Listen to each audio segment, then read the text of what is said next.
help you? I'd like to see the man in charge. He's in here.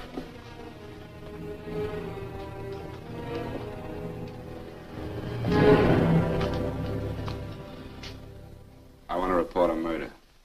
Sit down.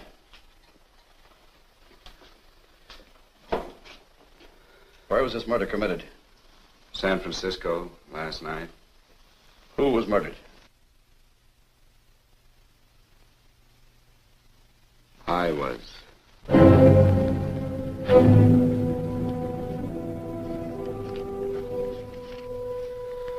Well, do you want to hear me out or don't you, Captain? I don't have very much time. Your name Bigelow? Frank Bigelow? That's right. Answer the San Francisco APB. Send it direct to Inspector Bannon at Homicide. Tell him we found Frank Bigelow. Go ahead, Mr. Bigelow. Well, this involves some other people, Captain. A number of other people. You tell it any way you like. I live in a little town called Banning out on the desert. It's on the way to Palm Springs. I have a small business there. Paula? Yes, Mr. Bigelow. Give me a copy of Miss Hollis's 48 tax return, will you? Oh, you better get the 47, too. Yes, Mr. Bigelow. I don't think we took any depreciation on that new equipment last year. No, we didn't. I remember you said we could include it all this year. Sure we can. Hey, Frank. Yeah, well. Peterson says he wants a financial statement before he can give me my loan. Hello, Kitty. I will. Well, I'm leaving for San Francisco today, but I'll be back in about a week. I'll take care of it for you then. Sure is a scorcher, isn't it? Well, I've seen him worse. Well, have a nice time, Frank. Yeah, thanks, Will. Paula, why don't you come down to the place and let me give you another permanent? Makes your hair so much easier to manage in all this heat. I can't afford it right now. Maybe next month. Yeah, here it is. No, we didn't take it. Well, we can do it this year. You work it out any way you think best. Have a nice trip, Frank. Sure, Kitty. See you when I get back. Bon voyage. Why don't you come down anyway, Paula? We'll work out a deal on that permanent. Thanks. Maybe I will. Hello? Oh, hello, Mr. Hawkins. Just a moment. Do you want him to send your ticket over? No, I'll pick it up myself. No, never mind. Mr. Bigelow will pick it up at the station. Bye.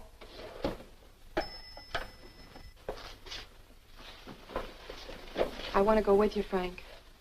Oh, Paul, I'm just going on a little vacation. You know that? You want to go without me, don't you? Be gone just a week.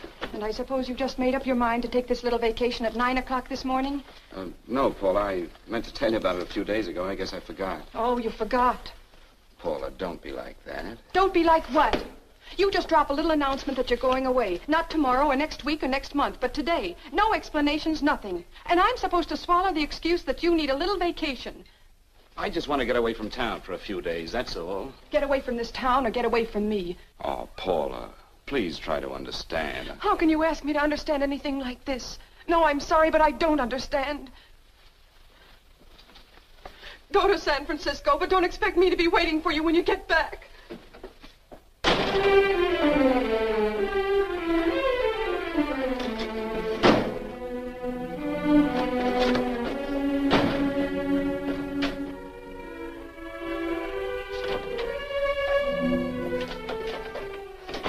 Paula, please, Paul. Come on, turn around, look.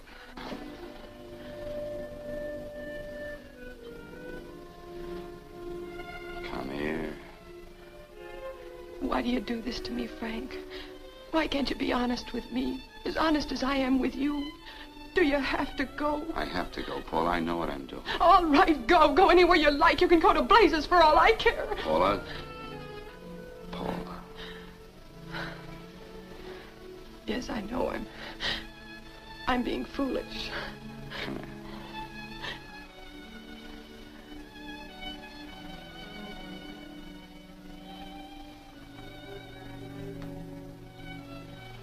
Come on, fix your face. We'll go down to Eddie's and have a drink. All right, why not?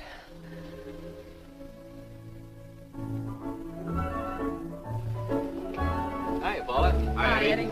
Give us a couple of cold beers, will you? Coming up. Hi. Come on.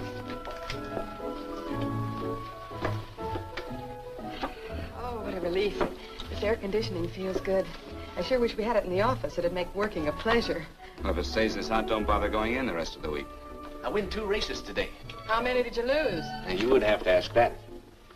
Kind of early for you two, ain't it? Too hot to work. That's what I like to hear.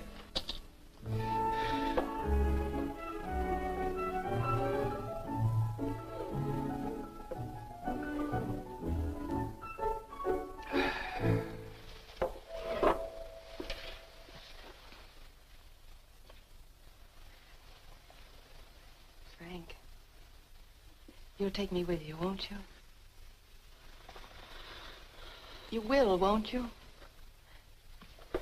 Or am I crowding you? What do you mean, crowding me? Maybe you do need this week away alone. Maybe we both do. I know what's going on inside of you, Frank. You're just like any other man, only a little more so. You have a feeling of being trapped, hemmed in, and you don't know whether or not you like it. Look, Paula, I'm going to be honest with you. I care too much for you not to be honest with you. I'm as much concerned for your happiness as I am for my own. I know you've had one bad experience, Frank. I know all about it. But you don't know what it can do to 2 people, Paula. And the woman always gets hurt more than the man. I don't want you to get hurt, darling. More than anything in the world, I don't want you to get hurt.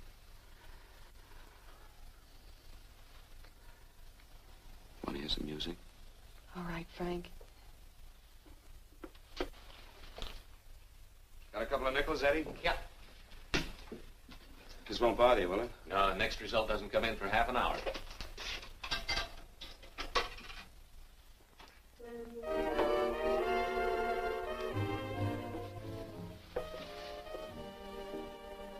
I thought that by now we'd be married. No, I'm not going to crowd you anymore, Frank. Go to San Francisco. I don't like it, but I'm convinced that you must go. I want you to be very sure, Frank. If it's right, and I believe it is, we'll have something really wonderful together.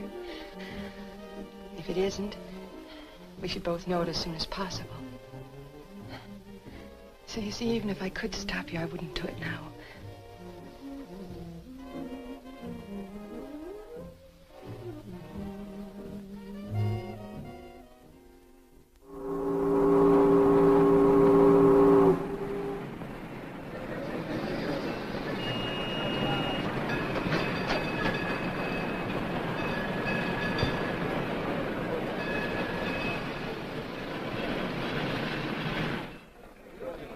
Yes, sir. My name is Bigelow. I have a reservation. Yes, sir.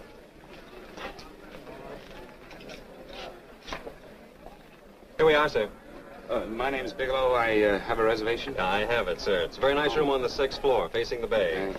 Boy, this might help you enjoy your stay, Mr. Bigelow. It's a little booklet on how to have fun in San Francisco. Oh, thank you. Very welcome, sir. Thank you. Say, is it always like this around here? Oh, this is market week, and it's the last day, too. Boy, always around until you need him.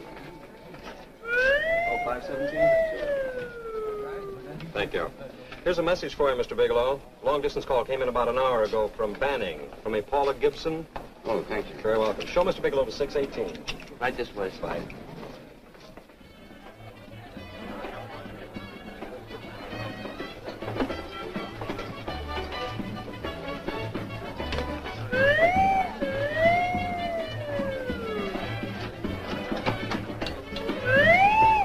Right this way, Mr. Bigelow.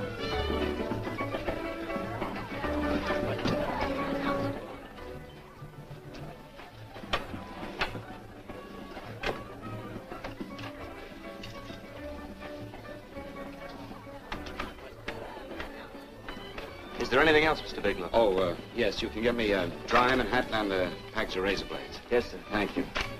Oh, and you can leave that door open. Hello, operator. I want to speak to Miss Paula Gibson in Banning, California. Yeah, that's right. No, I'll wait. Hello? Hello, Paula. Oh, hello, Frank. How was the trip? Fine, just fine. Having a miserable time, I hope. Well, I don't know. I just got in. What was that? Market week. The place is crawling with traveling salesmen.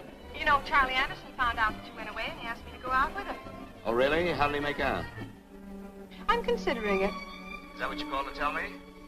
I'll have you know that this call is strictly business, Mr. Bigelow. Did a Mr. Phillips phone you? Eugene Phillips of Los Angeles. No. He will. He phoned the office 3 times today. Said that he wanted to get in touch with you immediately. He said it's most urgent and imperative that he reach you at once. What did he want? I don't know. But he sounded deep, dark, and mysterious, and quite agitated about something. Phillips. Have we ever done any business with him? Not unless you've been keeping it a secret from me. I looked through all the accounts. Why did you tell him you could reach me here? You know I'm supposed to be on vacation. So you told me. And so I told him, dear heart. But the gentleman didn't seem to respect your temperamental moods the way I do. He was very insistent that he speak to you before it's too late, as he put it. Well, tell him you tried to get in touch with me and I changed my plans and you can't reach me. He won't talk to me. I told him that I was your confidential secretary, but I guess I didn't sound confidential enough. So I told him that he could reach you there this evening. Well, call him back. If it's as important as he says it is, he'll talk to you. Otherwise, he'll just have to wait until I get home. My, aren't we adamant this evening? All right, shall do. And Frank, Yeah? I don't quite know how to say this. Say what? Well, what I want to say is that there's nothing you can do that you ever have to feel guilty about. Oh. Sure. Thanks, Paula. I'll call you tomorrow. Right.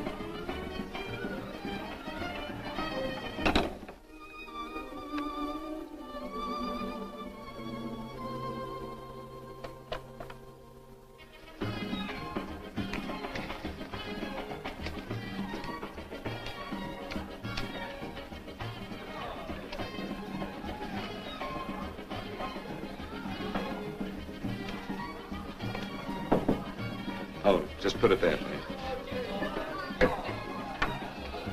You can keep the change. Thanks very much. Say, how long has this been going on? Well, it's been a madhouse all week, but they check out tomorrow. Oh? I thought you were with them. No, I'm just here on a vacation. Why does everybody come to San Francisco and tear loose? Excuse me. Say, I'm awfully sorry to bother you, but would you mind if I use your telephone? No, go right ahead. I'm just across the hall here. One of the boys is using my phone, and he's been on it for a half hour. I just want to call downstairs. Yeah, sure. Thank you. Room service, please. Hey, things really picked up the last few days, didn't they? You had much business? Well, I'm not here on business. Oh, hello, room service? It's Mr. Haskell in 617. Yes, that's right. Would you send up 3 more bottles of bourbon and 2 scotch? Yes. Oh, and some more ice, too. Yeah. All right, thank you. You here all alone? Yes, I just got in town. Well, why don't you join us for a drink? Well, I don't want to barge in on your party. Oh, nonsense. It's not a party. Just a few of the boys entertaining some buyers. You know, the usual thing. A few drinks and some laughs. It's no party. Come on. Well, come on. All right. I know what it's like to be all alone in a strange city. I'm Sam Haskell. I'm Frank Bigelow. You think some of these guys never been away from home before? Yeah. Hey, quiet down a minute. Hey, will you quiet down a second? I want you to meet Frank Bigelow. Hello. This is Jane Carlisle. Hello. Bill Welch. How are you, Mr. Wells? Glad to know you, Bigelow. Jane's the prettiest buyer in San Francisco. Oh, hey, I resent that. You don't think I believe him, Elaine? Well, he spreads that from coast to coast. Oh, gee. But it's good for my morale anyway. I'm George Cantwell. Glad to know you, Mr. Bigelow. Bigelow, yes. Right on much business? He's not here on business. Oh? Well, Well, why don't you get the man a drink before he dies of thirst? how about a little bourbon? Well, that's fine. Bourbon it is. Of course, Mr. Wallace. Yes, Mr. Wallace. But, Mr. Wallace, I'll need at least a week in Cleveland to visit all my accounts. I can't figure on being in Philadelphia until the 17th. Eddie, will you get off the phone? I want you to meet Frank Bigelow. How are you, That's his boss. He's been trying for an hour to get his expense account boosted. Yeah, the way this guy holds on to $1, you'd think they weren't printing them anymore. Yes, Mr. Wallace. I'm leaving here the first thing in the morning. Yes, sir. Oh, keep your hips loose, Harry, like this. Oh, yeah. How's he doing? Oh, there's nothing wrong with Harry's rummer. The 2 years at Arthur Murray's wouldn't do. Hey, now, wait a minute. I was doing all right. This is Sue and Harry Brandis. Hello, good to meet you. How are you? Where'd you find her, Sam? On a dance marathon? Bourbon. Really? Oh, thanks. Now that you could do the rumba. Well, a little, but I'm kind of rusty. Anything would be an improvement after Harry. Oh, how do you like that? Well, here goes. Hey, you're good. Oh, my wife, she's a good dancer, isn't she, Bigelow? oh, yeah. Hey, fellas, I thought you were going to show us a good time tonight. Is this doing the town? That's right. We practically bankrupt our stores to buy everything you've got. Then you keep us in this hotel room. I agree. This is my last night to howl before I go back to being a dutiful housewife. Well, it looks like we're stuck, boys. This is where we blow all our commissions in one night. Oh. Who cares? Who cares? And you're coming with us, Bigelow. Oh, no, thanks. You run along. I've got to get unpacked and have dinner. Oh, no, you're not going to get away from me. Now that I found a man who can dance, I'm going to hang on to him.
Place you got here. Wait till you hit the pitch in about an hour. That's when they really go out of their minds.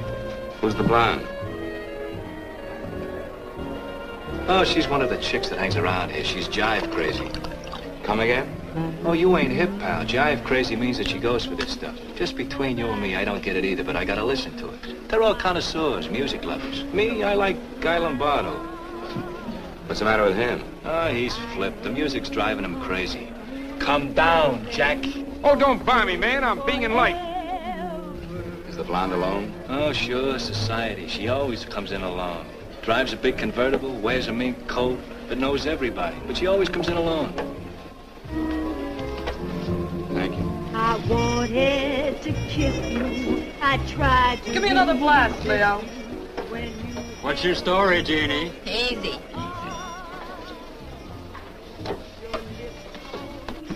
Hello? Easy.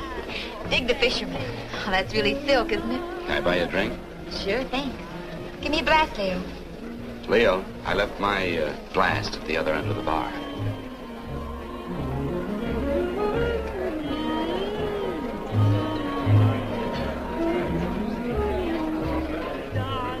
My name's Jeannie. What's yours? Frank? I've never seen you here before, Frank. Well, I've never been here before.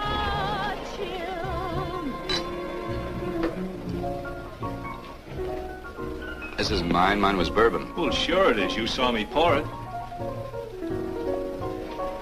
Give me a fresh drink. Anything you say. Oh, listen to that piano. Feel those vibrations.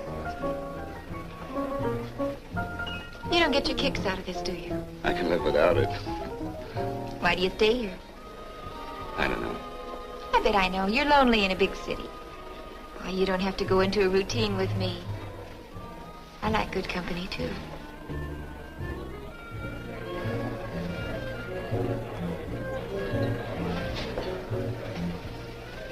Say, there are some people there I want to avoid. Couldn't we get out of here? Let me think about it. Oh, come on. How about going somewhere else? Then? Why don't you meet me later? Okay. Where? I tried to forget you, but you whispered, darling, I love. Call me at that number later. It's my next stop. They've got a band there that'll really send you. See you, Jeannie. Easy.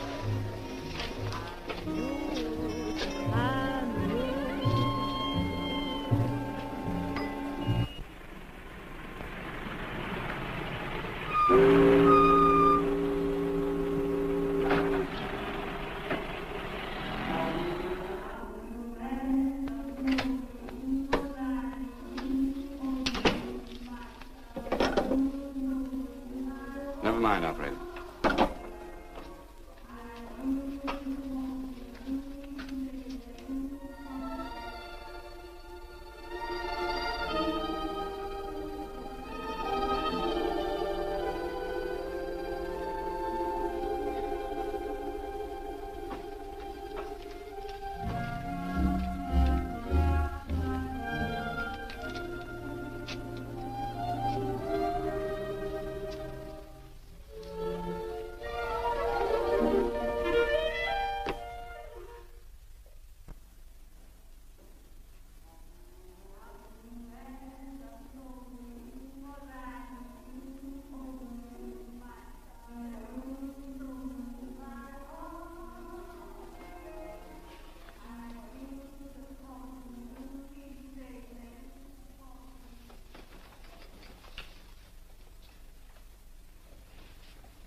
Room service, please.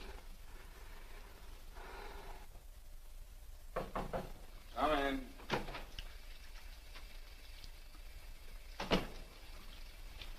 Be right with you, waiter. Yes, sir.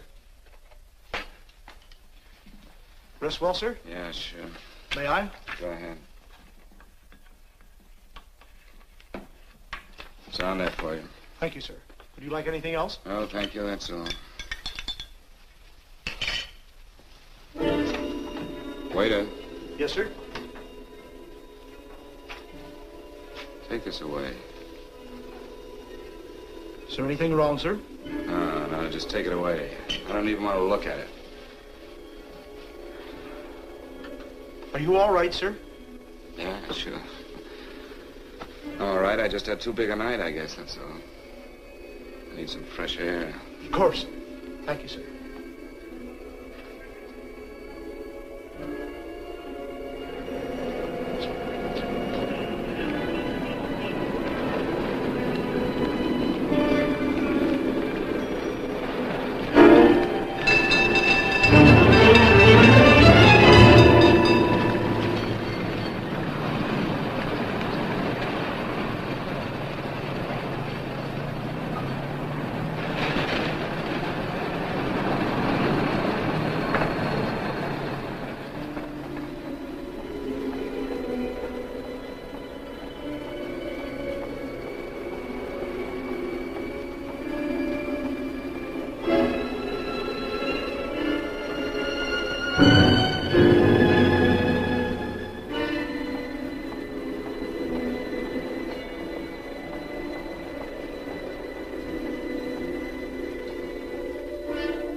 lungs in good condition.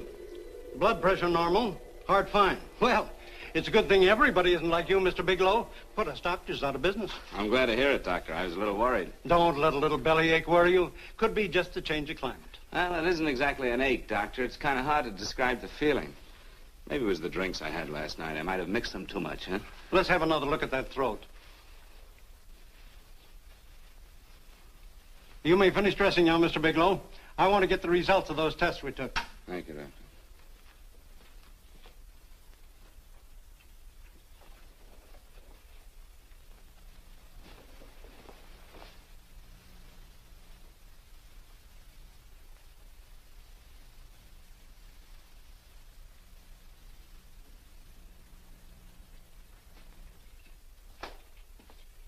Mr. Bigelow, this is Dr. Schaefer. Hello, Doctor. How are you? Sit down, Mr. Bigelow. According to the information you gave Miss Wilson, you're not married, Mr. Bigelow. That's right. Do you have any relatives, family, anyone in San Francisco? No, no one. I don't know a soul in San Francisco. Where is your home? What is this, Doctor? Why all the questions? You're a very sick man, Mr. Bigelow. Sick? But you told me I was in good shape. Yes, I know. But my preliminary examination didn't reveal your true condition. You sound as if it's pretty serious, Doctor. It's extremely serious. I want you to understand that we wouldn't tell you something like this unless we were absolutely certain. Well, of course, of course. You must steel yourself for a shock, Mr. Bigelow. Well, go on, Doctor. What is it you're trying to tell me? Our tests reveal the presence in your body of a luminous toxic matter. What is that exactly? A poison that attacks the vital organs. Poison? We have no alternative but to tell you this. Your system has already absorbed sufficient toxin to prove fatal. I wish there was something that we could do. What do you mean, wish? You mean there's nothing? There is nothing anyone can do. This is one of the few poisons of its type for which there is no antidote. Well, this is fantastic. This is the most ridiculous thing. You don't have very long. What do you mean?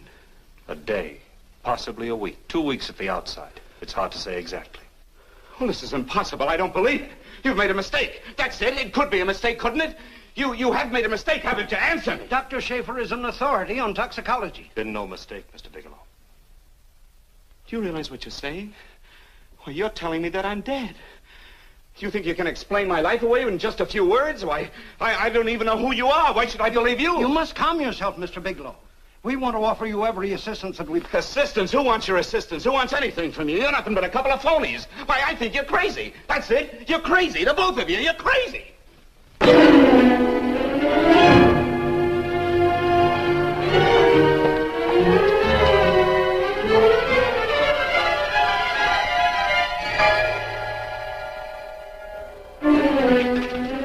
Where's the doctor? You just come in. Come on, tell me. You've got to go through the treatment before you come Get out in of here. here. Doctor, What's the trouble here? What's the matter with you? Doctor, I want you to examine me for luminous poisoning.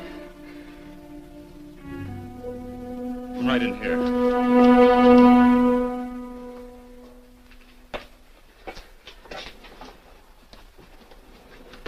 Yeah, you've got it all right. Your system has already absorbed it. Are you sure, Doctor? Are you absolutely certain? Couldn't there be some mistake?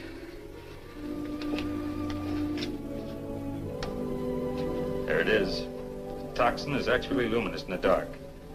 Now there's no doubt about it, Bigelow. I don't feel sick. My stomach is just a little bit upset. Maybe it's not as bad as you think, Doctor. That's characteristic. With a heavy jolt, you go suddenly in a matter of hours. But if the stuff is taken in a lesser degree, you last a while, and then...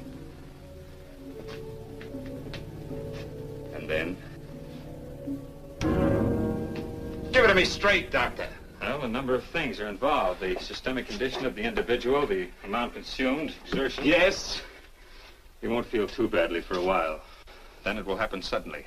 A day, 2 days, a week at the most.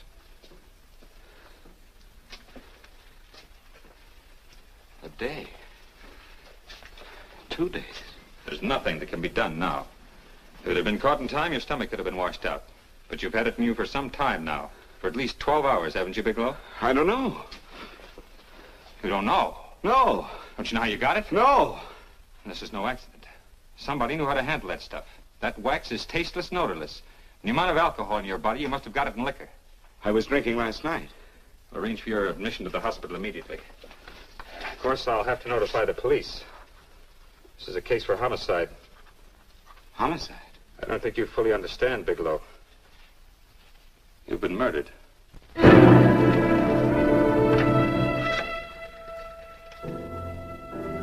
Get me police headquarters, please. Homicide Bureau.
Open up.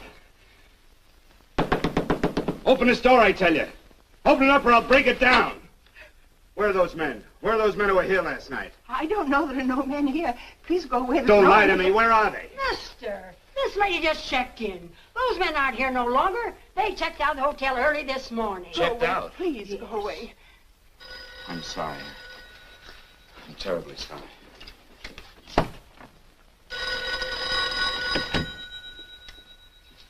Hello? Please, Mr. Bigelow, my eardrums. Oh, hello, Paula. Your enthusiasm overwhelms me. Why haven't you phoned me, or is there a quota on telephone calls up there? I'm sorry. I've been busy. I'll bet you have. Visiting the museums, no doubt. What's happening up there that's exciting or different? Nothing, not a thing. I'll bet you miss me, but you're too stubborn to admit it. Sure. You know, if you'd like me to come up, I can pack a toothbrush and leave right away. No! Well, you don't have to snap my head off. You could at least make a pretense of missing me.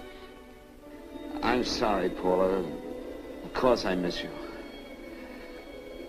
Listen, Paula,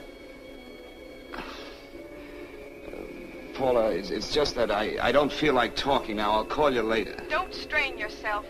You phone me sometime when you feel more like talking. Oh, by the way, I called that Mr. Phillips back. Phillips? Yes, you know, the man that tried to reach you. Well, I'm afraid you'll never know why it was so important that he speak to you. His office said he died yesterday. Frank, are you there? Did you hear me? Died? When? Yesterday. So you won't have to bother your little head about him anymore. You can just go ahead and have fun. Paula, what did he die from? Do you know? I suppose he died from whatever people usually die from. Well, didn't they tell you? Don't you know? What are you getting so excited about? You said you didn't even know the man. Listen, where's his office located? What difference does it make? You can't talk to him now. I told you the man's dead. Paula, will you stop talking so much and tell me where his office is? All right. It's the Phillips Importing and Exporting Company, Bradbury Building, Los Angeles. Bradbury Building, Los Angeles. That's right. Say, this is really a switch. Listen, if you want to reach me, I'll be in Los Angeles. Are you out of your mind? I'm sorry, Paula. I've got to hurry. Wait a minute. Where in Los Angeles? The Allison Hotel. Goodbye, Paula.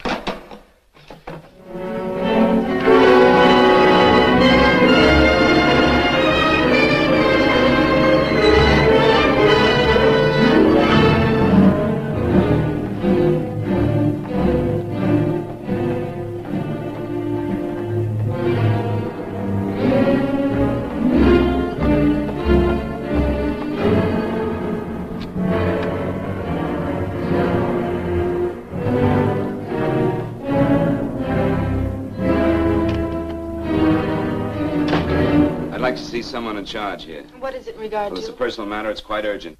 Perhaps Mr. Halliday can help you. Who's he? He's our controller. Your name, please? Bigelow. Mr. Bigelow to see you. Send him in. Go right in, please. That door.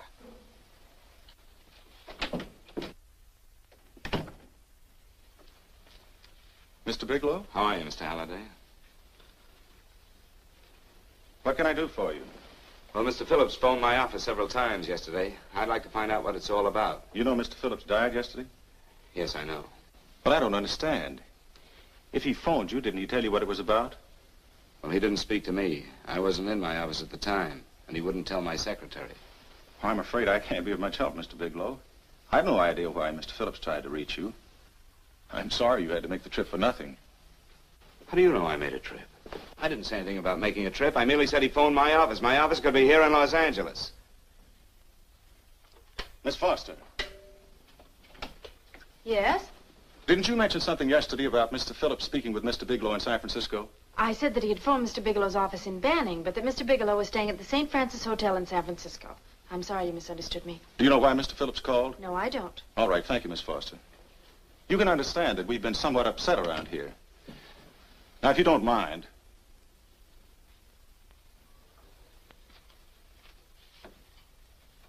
Did Mr. Phillips have a wife, family, anyone that could help me? you can't intrude on people at a time like this just to satisfy some curiosity. It isn't just curiosity. Then I suggest you wait a week or so. I can't wait. Well, I'm sorry you'll have to. Well, there's always a phone book. You're a pretty aggressive fellow, Bigelow. Are you quite sure that this is as important as you make it appear to be? It's important. Mrs. Phillips lives at the Sunset Arms Apartments. Thank you. I needn't tell you she's under a strain. I suppose you're capable of using a little more tact with her than you demonstrated with me. I think I can handle it. By the way, what was the cause of Mr. Phillips' death? Suicide. He leaped from the balcony of his apartment. Thank you.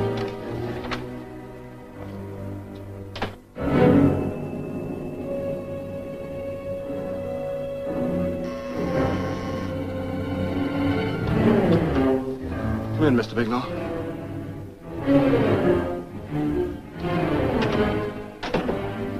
I'm Stanley Phillips, Eugene's brother. Halliday phoned that you were coming.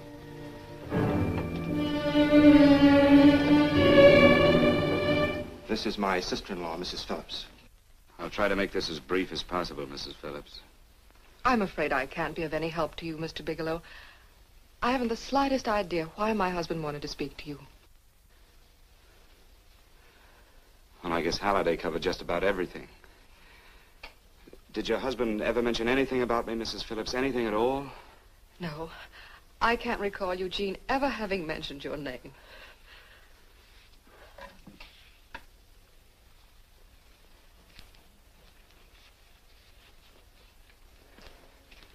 I hate to ask you this, Mrs. Phillips, but it's of vital importance to me.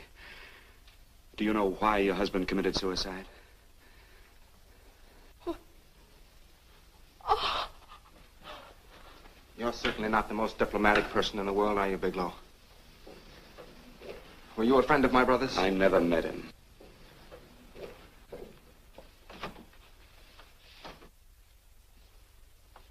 My brother was in a jam, a pretty bad jam. He was arrested 2 days ago. He sold some iridium to a dealer by the name of Majak. It's a very rare metal, very costly. Anyway, the iridium turned out to be stolen. He was released on bail yesterday, but he faced a pretty stiff prison term. And have committed suicide for less. Yes, I know. That's how the police feel about it. What puzzles me, though, is this crooked deal. Knowing Eugene, you wouldn't say he's the type of man to be mixed up in anything like that, now would you? I told you I never met him. That's right, so you did. Now, what's this all got to do with you, Bigelow? I don't know. Let's come play with each other, Bigelow. Surely you must have some idea why my brother was so desperate to contact you. I have no idea. That's odd. Then how could it be of such vital importance to you? Well, you seem to know the answer to everything else. Maybe you know the answer to that one, too.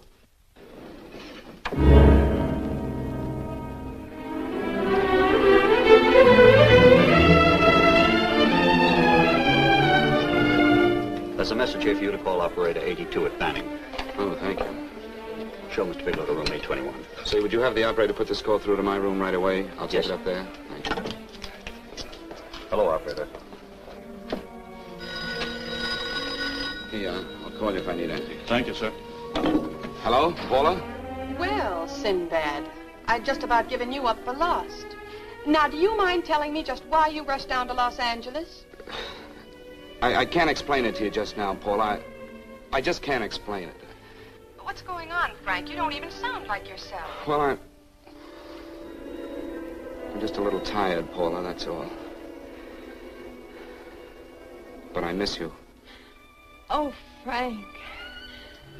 I can't tell you how good it is to hear you say that. And here I was worrying that I'd lost my charm. When are you coming home, Frank? Soon, Paula. I'll be home soon. I'll go right out and get myself a permanent so I'll be pretty when you see me. Hey, guess what? I found that Phillips name in your notarial ledger. Notarial ledger? Yes, of all places. I remember now I made the entry myself. You had notarized a paper one morning before I came to work. What kind of paper was it? A bill of sale for a George Reynolds made out to Eugene Phillips of Los Angeles. So you see, I was right. We hadn't done any business with Phillips, only indirectly. What was the bill of sale for? A shipment of iridium, whatever that is. Iridium? You mentioned at the time that this fellow Reynolds had made some kind of a deal in Palm Springs, and he stopped in your office early in the morning on his way north to have it notarized. Wait a minute. Wait a minute, George Reynolds. That was about 6 months ago, wasn't it? That's right, 6 months ago. Thanks, Paul. Oh, goodbye. Goodbye. Hello, operator. Get that number back for me.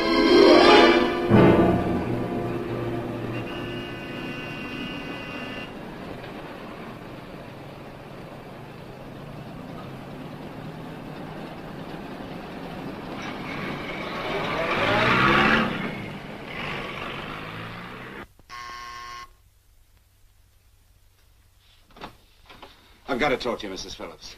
Please, go away. I want to be left alone. But I found out why your husband wanted to see me. It was in connection with a bill of sale. Come in. Thank you. What do you know about a man named George Reynolds? George Reynolds? Yes. Why, that's the man my husband claimed sold him the iridium. And what did Reynolds claim? Reynolds disappeared. Yes? About 2 months ago, my husband grew suspicious that something was wrong. Since then, he tried in every way to locate Reynolds, but could find no trace of him. But I don't get it. Your husband could have proved he made a legitimate deal by showing the bill of sale he got from Reynolds. Then there was a bill of sale? Yes, of course there was. My husband swore there was, but at the time of his arrest, he couldn't find it. It was mysteriously missing. Well, then, if your husband could have shown proof, it would have been George Reynolds who would have faced the prison term. Eugene was convinced that Reynolds had stolen the bill of sale. He was the only one who had reason to eliminate evidence of the transaction. Thank you, Mrs. Phillips. Thank you very much. You've been very helpful. Oh, if you'd only come sooner, Mr. Bigelow. My husband might be alive today. I know.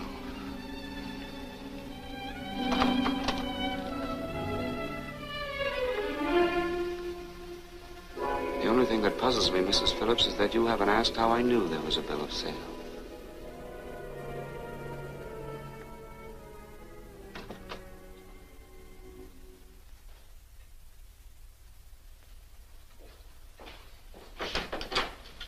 Mr. Holliday isn't in. He should be back shortly. I think you're the one who can help me, Miss Foster. Mr. Phillips tried to reach someone else before he called me yesterday, didn't he? Why don't you ask Mr. Holliday? Obviously, Mr. Holliday wasn't here yesterday, or he wouldn't have had to learn from you that Phillips called me. And you're the logical person to know who else Phillips called. I don't believe that's any of your business, Mr. Bigelow. Don't think you're revealing anything confidential, Miss Foster. I know that he tried to reach somebody else. Mrs. Phillips told me. You're bluffing, Mr. Bigelow. I don't know what you're after, but you're trying to trick me. Mrs. Phillips didn't tell you a thing. How do you know that? Mrs. Phillips knows nothing about it. She doesn't. Well, why wouldn't she? Wait a minute. I was talking about George Reynolds. Who did you think I meant? Just who is it that Mrs. Phillips doesn't know I about? told you before, that's none of your business. All right, young lady, I'm going to give it to you straight. Phillips was murdered. Murdered? I don't believe you. He told me because he needed me to clear him. Phillips was innocent. Innocent men don't have to jump out of windows. Murdered? Just who are you trying to protect, Miss Foster? Why are you so afraid to tell the truth? I'm not protecting anybody. I haven't any more to say. All right, young, listen to me. This thing is going to explode wide open. If you've got nothing to hide, you better start talking. Or maybe you are mixed up. No! Well, then, come on. Mr. Phillips called Marla Rakubian. He went to see her yesterday morning. Who's Marla Rakubian? She's a model. She and Mr. Phillips used to be quite friendly, but he hadn't been seeing her for quite some time. Come on. The last couple of months, he'd been trying to locate her and finally learn where she lived yesterday morning. When he returned from seeing her, he was terribly upset and excited. That's when he had me put in the calls for you. When he couldn't reach you, he went home. The last time I saw him alive. Give me Marla Rakubian's address. I don't think Mr. Phillips realized I was aware of his friendship with Marla Rakubian, and out of respect for him, I never intended to tell anybody. I had no idea that she had anything to do with the trouble he was in. I admire your discretion, Miss Foster. You know, you must be pretty friendly with Stanley, Miss Foster. He knew how desperately his brother tried to reach me yesterday, and he wasn't even here at the time. And now you seem to know all about what happened in Mrs. Phillips' apartment.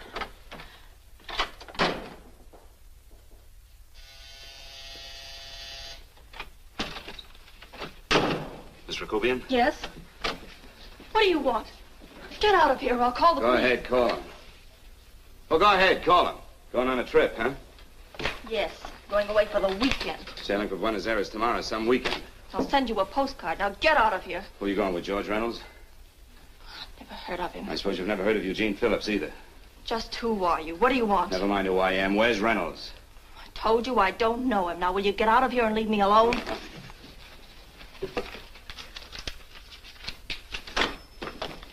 So you never heard of George Reynolds, huh? And don't try to tell me that this isn't him because I've seen him. If you think you can scare me, you're crazy. Look, I know that Phillips came here yesterday. And right after he left, he was pushed out of a 6-story window. Pushed? Phillips committed suicide. Your playmate Reynolds murdered Phillips. And then he went up to San Francisco to get me. Because I knew about a certain bill of sale. I don't know what you're talking about. You're in this right up to your pretty little neck. I'm not mixed up in anything. Get your hands up. Drop that picture on the couch. Turn around.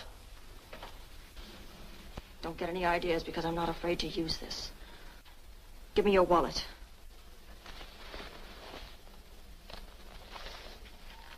Frank Bigelow, Hotel Alex. All right, now where's Reynolds? I don't know. I don't know where he is. Is that what you told Phillips yesterday? I told him exactly what I'm telling you. I haven't heard from him in months. Yeah? You're mighty careful of the picture of a man you haven't heard from in months.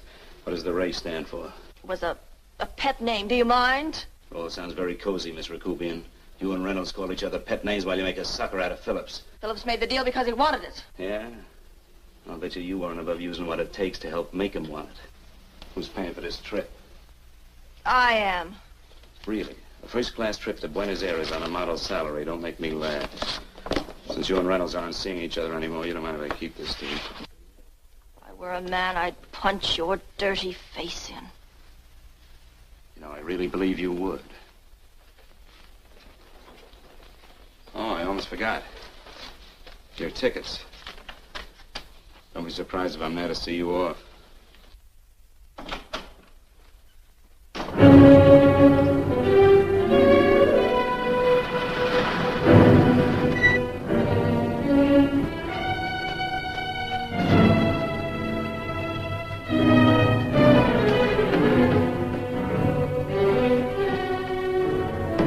Angelo. Angelo! Angelo, do you remember taking this picture of George Reynolds? I take so many pictures, I can't remember them all. This gentleman is a friend of his and would like his address. We have no card on him. I don't think we ought to do that. He's willing to pay $20 for it. That's the paper we used last year. Of course, you understand we usually don't give out the information about our clients. I know, you're a couple of high-class fellas. Thank you. Revealing anything confidential is against the ethics of our establishment. That's right. Honesty is the best policy. Of course. But in your case, inasmuch as you're a personal friend of Mr. Reynolds... Thanks. I knew you'd come through. Got it. Here it is. We don't have his address. He must have called for the picture. But he couldn't have been a very good friend of yours, mister, because his name is not George Reynolds. It isn't? Well, what is it? It's a... Huh? Oh. Yes. It's Raymond Rakubian. Rakubian? What's so unusual about that? The picture's signed Ray, isn't it? Yeah.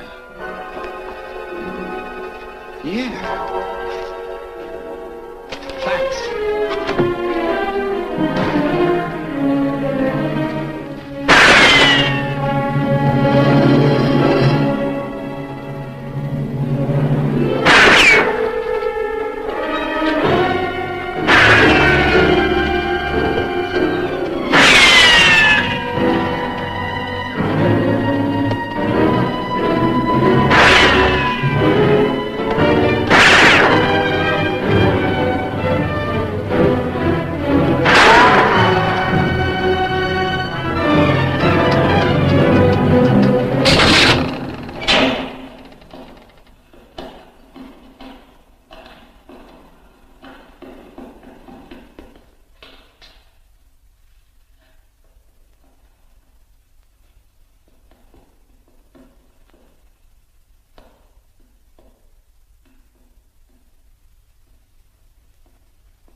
Your lips called me baby, then I thought that maybe love.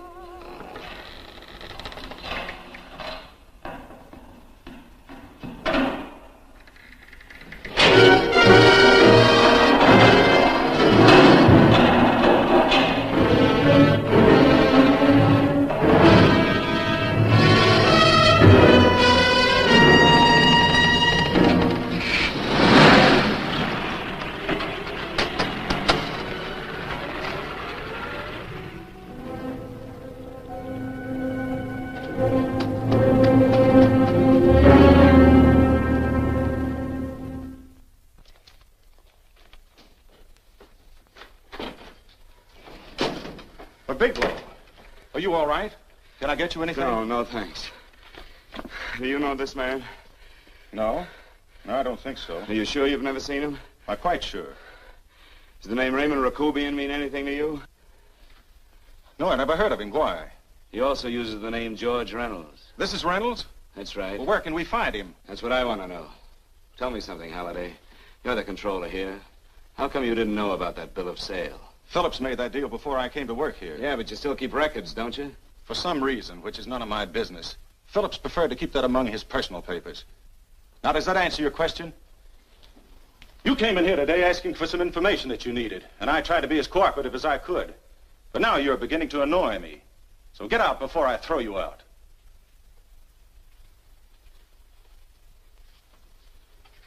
You know, you really frighten me.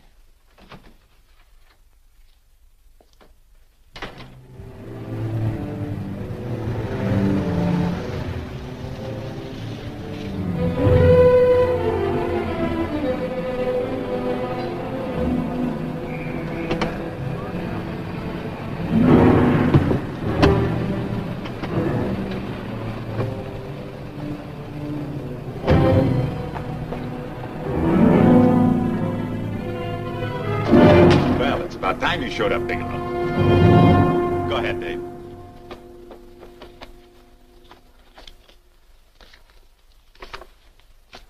Real cute, ain't you, Bigelow? Just real cute. Marla didn't lose much time getting a hold of you guys, did she? Shut up. Let's go, Bigelow. Look at him. He can't take it. Soft in the back. You do that again and I'll kick your face.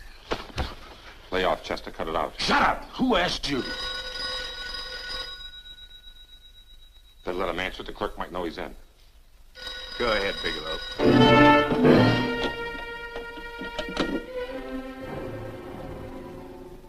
Hello? Frank. Frank, why did you hang up on me? I've been trying to get you for hours.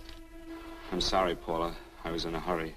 Well, don't be in such a hurry this time. You didn't give me a chance to finish what I had to say. What's the name? I wanted to tell you that McGowan was in hollering his head off because you didn't go over the books. Tell McGowan to get another auditor. Sure. Sure, I'll just do that little thing and use the best paying account we've got. Do as I tell you, Paula. Frank, are you drunk? Paula, how much we got in the bank? About $2,200. Draw it out tomorrow. Sure. Then what do? Skip town without paying our bills? Forget the bills. You know that coat you always wanted? Buy it. You are drunk. You know, if I didn't have such a good character, I'd be tempted to take advantage of your intoxicated state, Mr. Bigelow. I'm not drunk, Paula. Well, then don't tell me that one day away from me can affect you this way. Cut it short.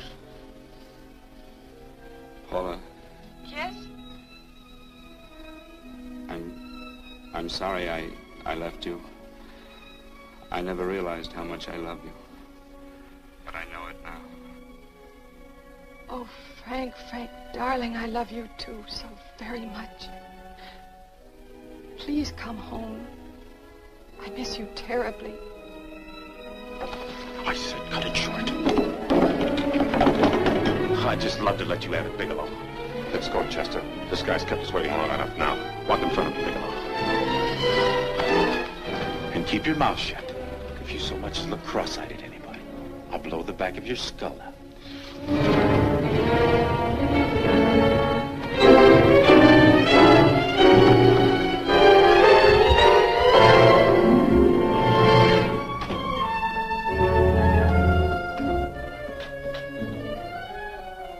This Bigelow's real cute.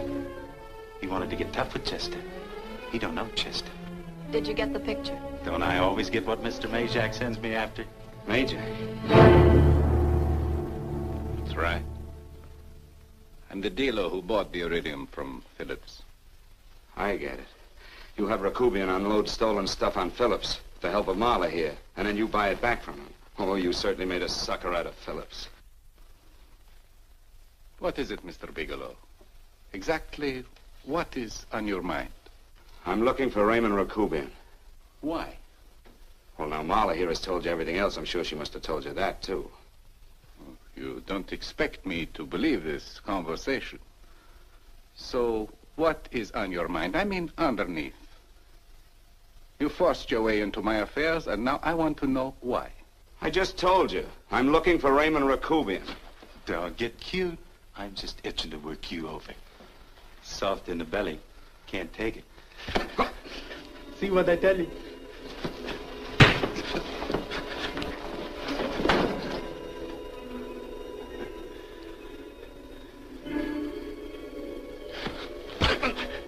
Can't do that to Chester. I'm gonna blow your guts out. Easy. Lay off, Chester, not now. Look at him. He's so scared of Chester, he'd talk now. He's not afraid, Chester. You can tell from a man's eyes when he is afraid. Look at his eyes.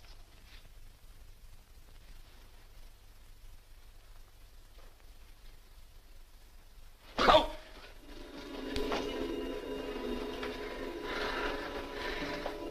I'm telling you, Majak, you better keep him away from me or he's really going to have to use that gun. Go away, Chester, please. Do what I tell you, my boy. Please. And help Dave. Joe. You're in pain. He's an unfortunate boy. He's psychopathic. He's unhappy unless he gives pain. He likes to see blood. Come with me, Mr. Bigelow.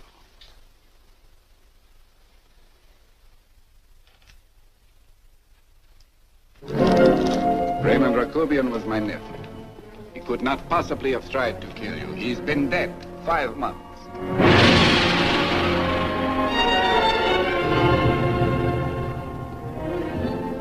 I'm afraid you have been sidetracked.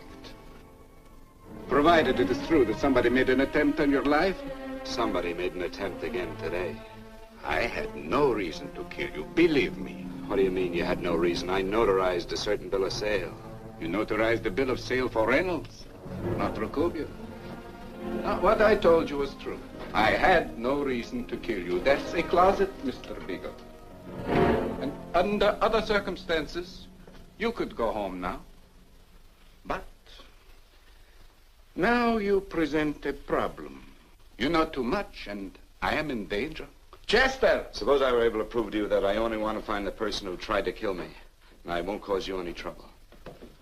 You know, I can go to jail for 10 years for this little business. 10 years. At my age, that's my life. That means my entire life. With my life, I do not take chances. I am sorry, believe me. You want Joe to go with you? No. Just Bigelow and me. And baby makes 3. But Major... Goodbye, Mr. Bigelow, and forgive me. Let's go, Bigelow. I guess you won't be there to see me off.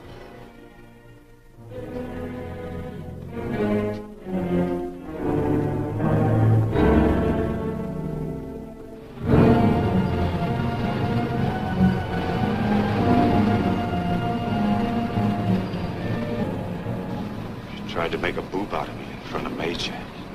You shouldn't have done that, Bigelow. I don't like that. I'm going to enjoy this, Bigelow. I've done jobs like this before. I knocked off guys I could like. But I don't like you, Bigelow. I never liked that puss of yours from the minute I seen it. Yeah. I'm going to enjoy this.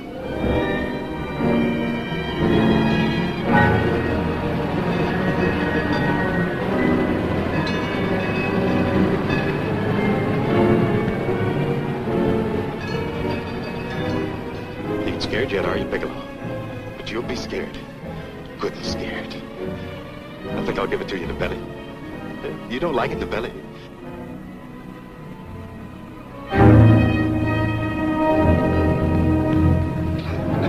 Good. Try it. I'd just love you to try it, Bigelow. Why don't you try it? Go ahead.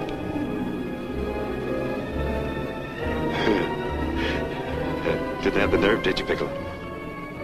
Yeah. I think I'll give it to you right in the belly.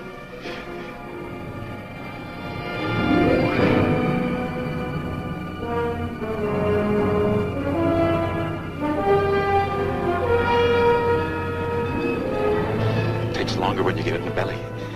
It's nice and slow. That's the way I want to see you go, Bigelow.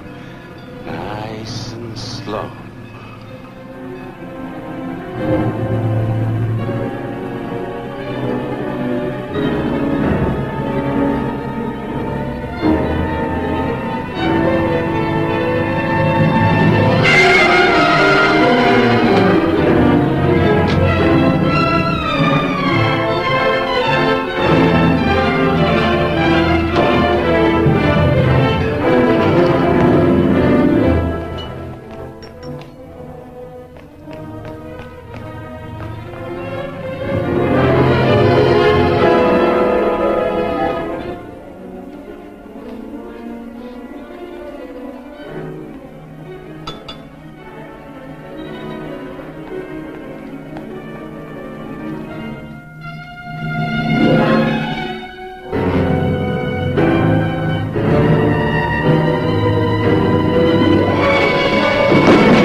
all right? Yes, I'm all right, Paula, but what are you doing here? How did you get here? Freddie Ross threw me down. I had to come. I had to see you.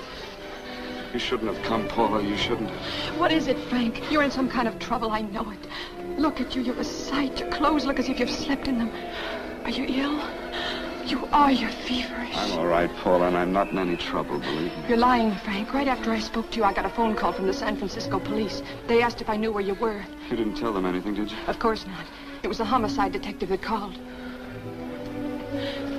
What is it, Frank? If you're in any kind of trouble, you certainly can trust me. Look, I'm not in any trouble with the police, Paula, believe me. But you can't stay here. You've got to go back to Banning right away. No, I won't go, Frank. I won't. I'm staying here with you.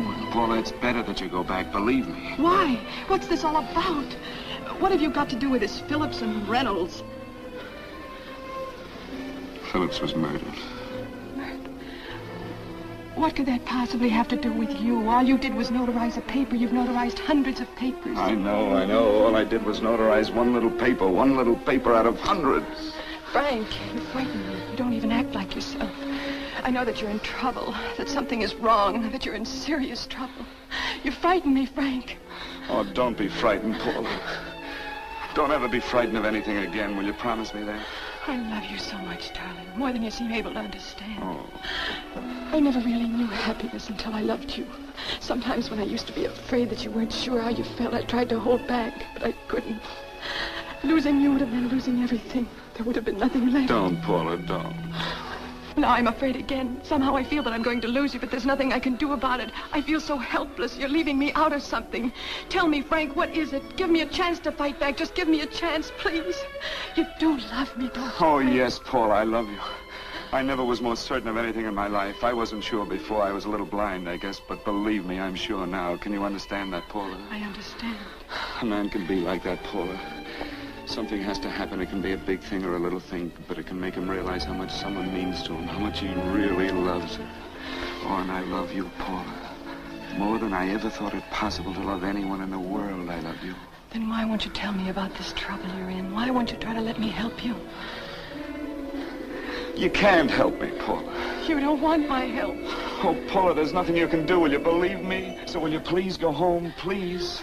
No, Frank. I won't go. I know you're in trouble. I can't leave you like this.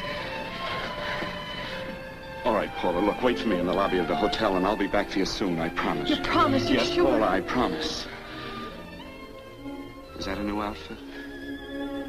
Yes. Oh, it's beautiful.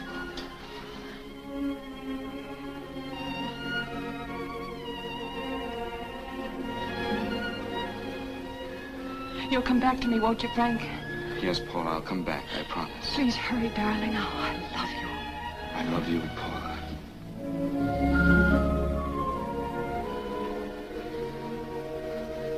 Goodbye, Paula.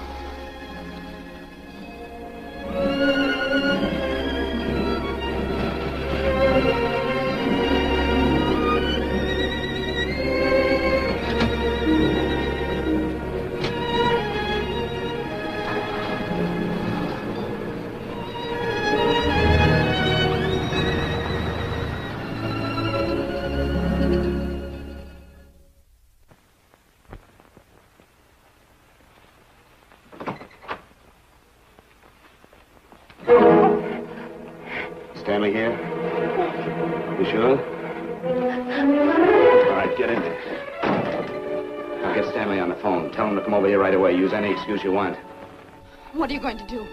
What was Stanley going to do when he used me for a clay pigeon today? I don't know what you're talking about. Don't act innocent with me. I fell for that once. I don't know what you mean. I told you everything you wanted to know this morning. Yeah, you told me just enough so I'd get sidetracked and wouldn't know that Stanley was the one I was after. Stanley? Oh, no. You and Stanley have been together on this from the start. Now, come on, get on that phone and call him. Don't let him know I'm here. Bigelow.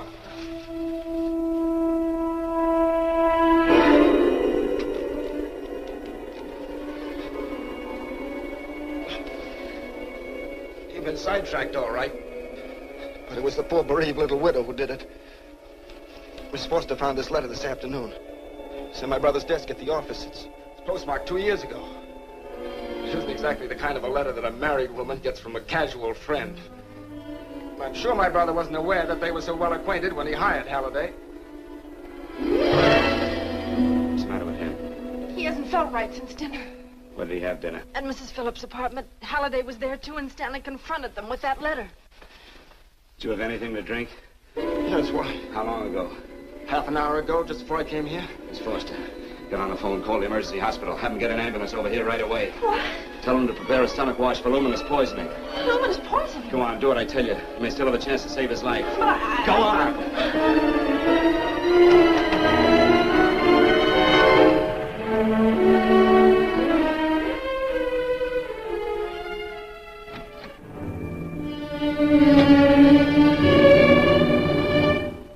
I found George Reynolds, Mrs. Phillips.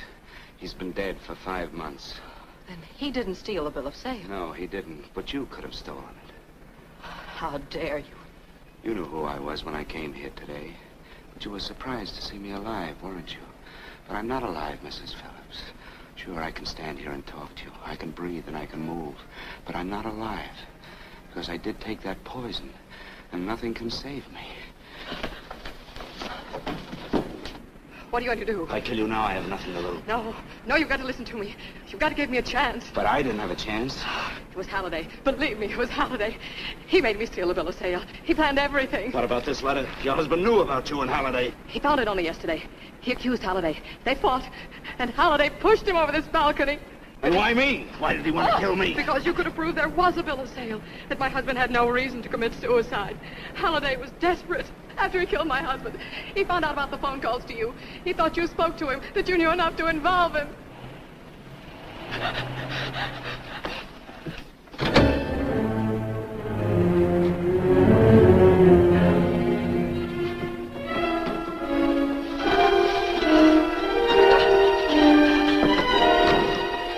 Where's Halliday?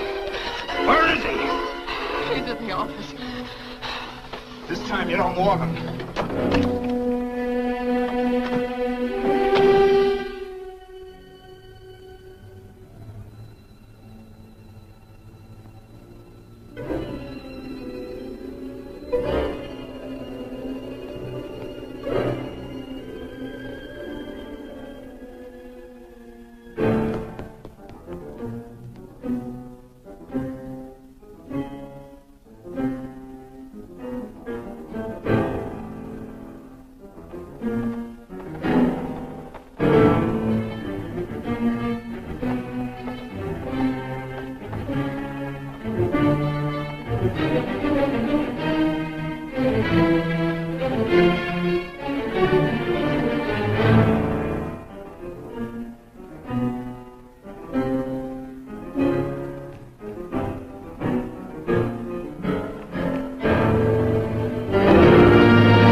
let's break it up. Move along now. Let's get going. Come on.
All I did was notarize a bill of sale.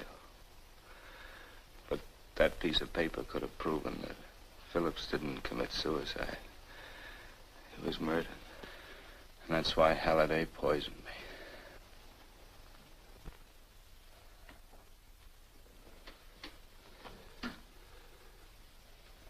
Would you?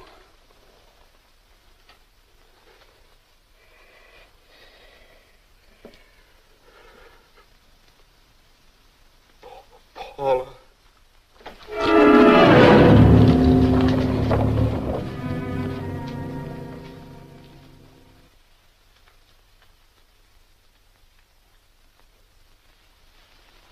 Call the morgue.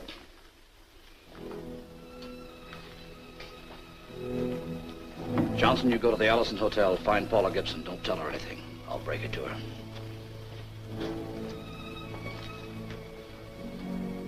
How shall I make out the report on him, Captain? Better make it dead on arrival.